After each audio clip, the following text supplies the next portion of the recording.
Welcome to the Blade Lab. As you might infer from the writing on this case here, we're going to be talking about testing steel hardness today.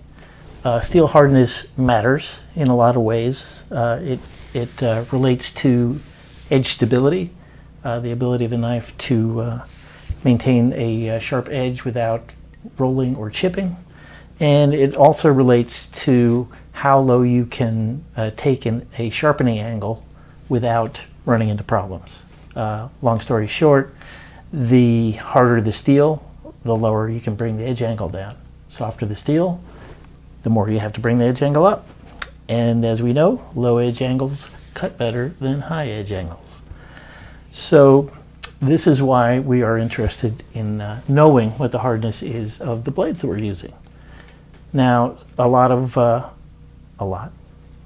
would say a lot of knife makers will publish a hardness range for their knives. So typically for, say, M390, you will see a hardness range of, say, 59 to 61 or 58 to 60, or those are typical ranges, and it differs for different steels.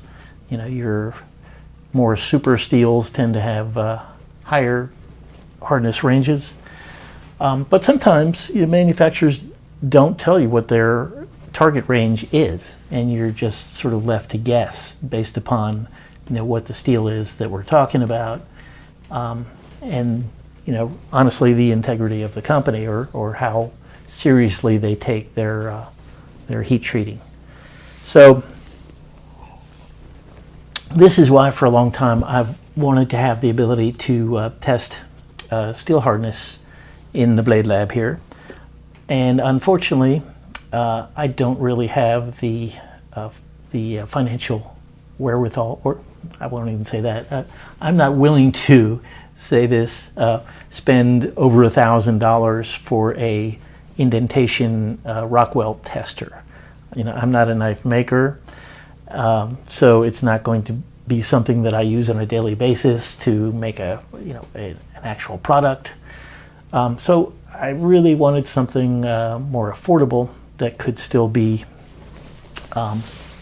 useful for testing knife steel hardness. And so enter the controversial, I guess, CBRX YouTube channel. I was watching one of his reviews one day, and I saw that he was using a hardness tester that looked something like this. I had never seen anything like that before, and I thought, well, that's interesting. What the heck is that thing? And so I sent him a message and I said, hey, CBRX, what the heck is that thing? And I got no response. So that was neither here nor there. But I proceeded to do some research, and what I discovered was that he is using a Leeb, which is capital L-E-E-B hardness tester. That is what you see in this box here. These things, as opposed to a indentation tester, are pretty affordable. I think I paid just about $200 for this whole kit. We'll talk about these in just a second. So this whole kit was about $200. Comes with the tester unit. This I'll show you all this in a minute, and it also includes this calibration block, which is, as you see, pretty massive. I think this thing weighs about 6 pounds. So that's great. This thing will allow you to take readings, and let me give you a little demonstration of how it works here. So this the impact device plugs into the top of the tester unit. Turn that on.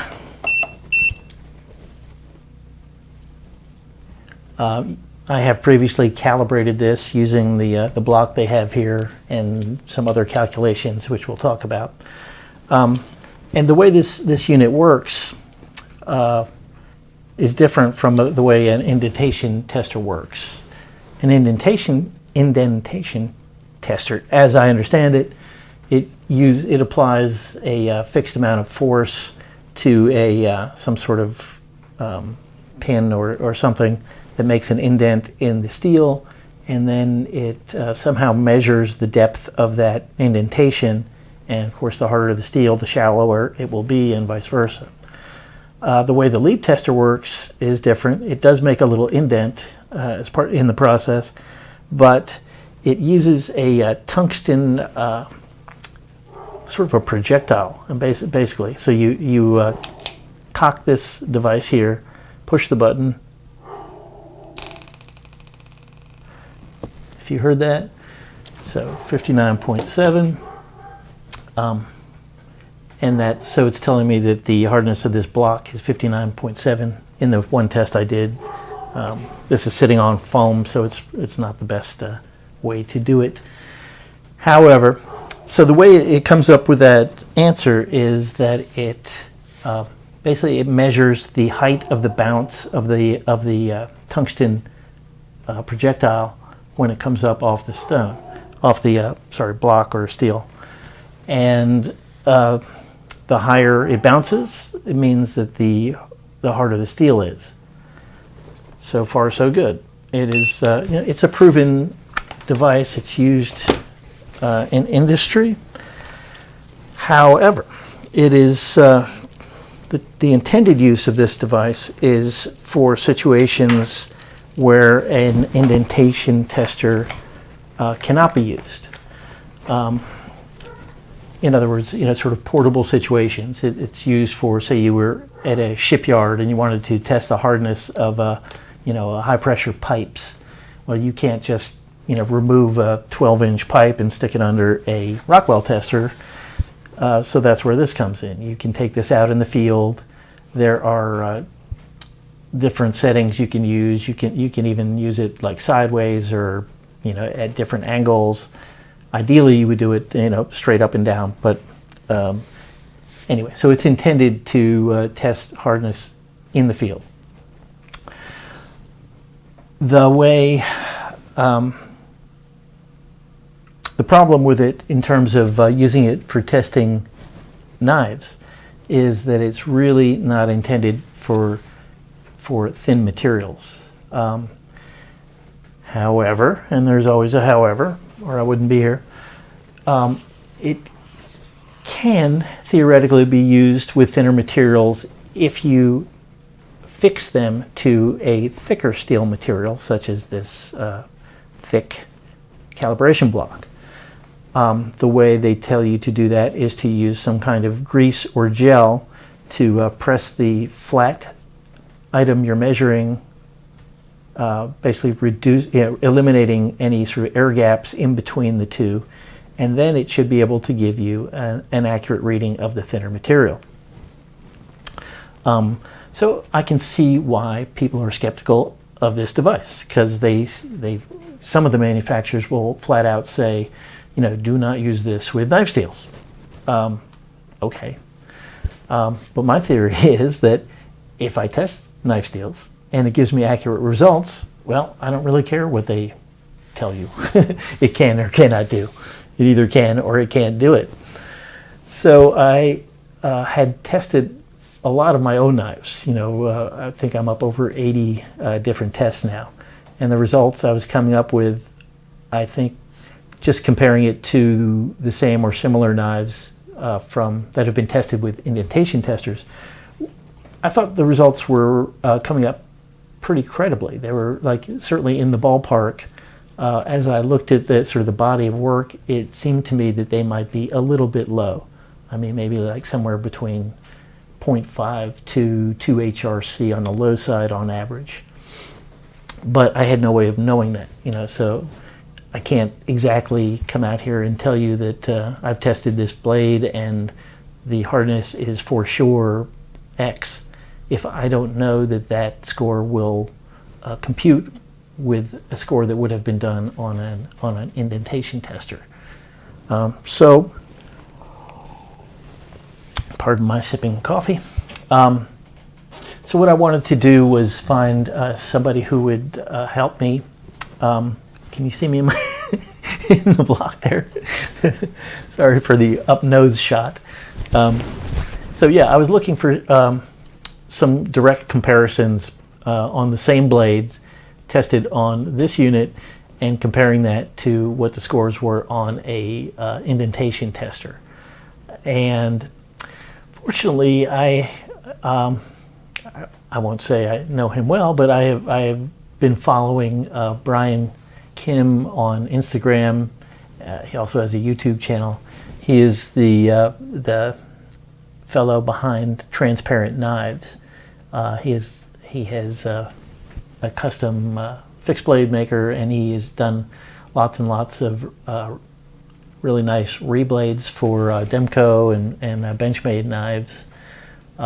So you should check out his AG. He really does great work, and he's very into heat treats also. You know, he does a lot of Magna-Cut blades, and he will take them as high as 65 HRC. He does very thin grinds. So he's, you know, this is kind of in his ballpark. So I contacted Brian the other day, and I asked him, you know, did he happen to have any sort of scrap blades that he could test, you know, on his tester, which is a standard indentation tester, and it is certified. And what I wanted him to do was test, you know, the blades. Don't tell me what the results are. Send the blades to me. I will test them, and then we will compare results and see how accurate this Leeb tester is. So Brian was very generously contributed these 4 scrap blades that he had junked for one reason or another. I didn't even ask him, you know, why he didn't end up using them. But they're these are, you know, sort of flat, unground, but heat-treated blanks. So yeah, it was really great of him to send these to me, and he said I could keep them. So as soon as I got them yesterday, I broke them out of the envelope, and I proceeded to test them on the Leeb tester, using basically the same method that I have been using on the production knives that I own. And this is where it gets interesting. So my result on blade number 1 was okay. Blade number 1 was the one I had the most trouble with, because I was getting a little bit of more variation than the other blades. But ultimately, I went back and I tested it, and I think on the Leeb tester the score is 61.6 HRC. Blade number 2, I got a score of 62.3 HRC. Blade number 3, my score was 65.3 HRC. And blade number 4 was 63.9 HRC. Now, I don't know if I should, maybe I'll put this, I'll write this down and I'll put it on the screen. Brian's scores on the official machine were 1 through 4, 63.5, 64, 66.8, and 65.3. So yeah, you can tell, even if you're not looking at it, that his scores were higher than my scores. But the question is, were they consistently higher? I see my coffee has made an appearance.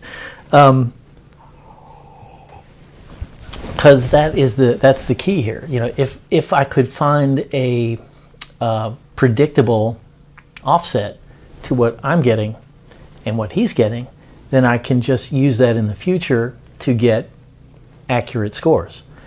And in this case, that is exactly what happened. I found that so the first blade, after doing it 2 or 3 times and being satisfied with the result, I found that it was off by 1.9 HRC. Second blade was off 1.7, third blade was off 1.5, fourth blade was off 1.4. So putting that together, I logically determined that if I add 1.6 to the scores I'm getting with this, then I am then very, very close to the scores that he is getting. In fact, I don't have the exact numbers now, but I wrote Brian on it. Instagram, I'll put this up anyway. But so if I add the 1.6 differential to my result, then I'm within, generally 0.1 to actually 0 to 0.3 of the actual HR score that Brian is getting. And that is, amazing. That's, essentially I'm getting the same scores that he's getting once I add in the difference that we found between his device and my device. And so that is how I'm going to proceed going forward. And, with that, I feel confident for my purposes that I'm getting pretty accurate results for Rockwell hardness. There are some caveats beyond that. This tester is very sensitive to flatness. So if I get a blade, and generally for a production knife, I can only test in the tang area. I have to remove the blade and test that sort of hidden area because it's a flat area, supposedly. And because also I don't want dents all over my blades for the most part. But there is, so the caveat is that if that tang area isn't actually completely flat, it will throw off the result. I will get a lower reading than I should. The tester is also affected by the polish of the surface. So if it's a stone wash, it'll be probably a little lower. If it's a sort of a coarse satin, it'll probably be a little lower. If it's PVD coated, it will, maybe not give an accurate reading. Although, in a little testing I've done, it doesn't seem to show much difference. I noticed that Outdoors 55 used an indentation tester and found the same thing. So there are those caveats. However, and there is always a however, the same caveats actually apply to indentation testers. They also require a perfectly flat surface. They're also impacted by the coarseness of the surface. And they're also not 100% accurate. I think the typical indentation tester has an accuracy of plus or minus 0.5 HRC. So I think what I'm going to assume is that the accuracy of this tester is, and I'm just making this up now, the way I'm going to go forward is think of it as if it is sort of plus or minus 1 HRC, just because of all the different factors and because it's non-standard. That's how I'm going to look at it. I'm not going to, if something comes in like 1 HRC below what a manufacturer says their range is, I'm not going to slam them because of that, because I could be wrong. This tester could be wrong for all the factors we've talked about.